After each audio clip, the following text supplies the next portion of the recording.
Most of the Tennessee Valley finally gets a good soaking. Dark clouds rolled in this afternoon, bringing much needed rain. Yeah, the rain also helped break the streak of hot weather, and you might be wrapped up in a blanket right now. We already know the question on many minds, though. Will we have any more rain, and when is it going to cool down for good? For some insight into that, joining us right now is WHNT News 19 meteorologist Christina Edwards. So, Christina, are there any answers? Got any insight to that? Yes, the early answer is yes and no, and I'll break it down over the course of the next minute or so. But first, let's talk about the rain that we did get this afternoon. In fact, Huntsville got 77/100ths of an inch. That's what you're seeing on this column. But the reality is that it's literally a drop in the bucket, because the reality is we need over 8.5 inches in order to erase the deficit that we have gotten so far in 2016. So yes, the rain today was absolutely necessary, absolutely needed.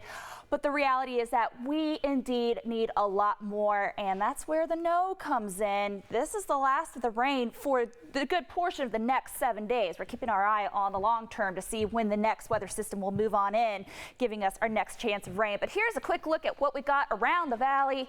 As I mentioned, 77/100ths for Huntsville, just under 3/4 of an inch for Decatur.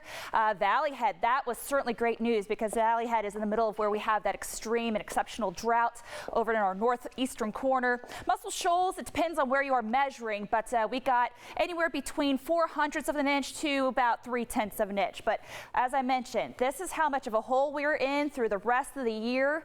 We got to get out of it, so we need some more rain. Few lingering scattered showers moving through Madison, Jackson, and even into Coleman County, but the cool down, yes, it's going to get cooler. It's going to stick around. How much longer? That answer is coming up in just a few minutes.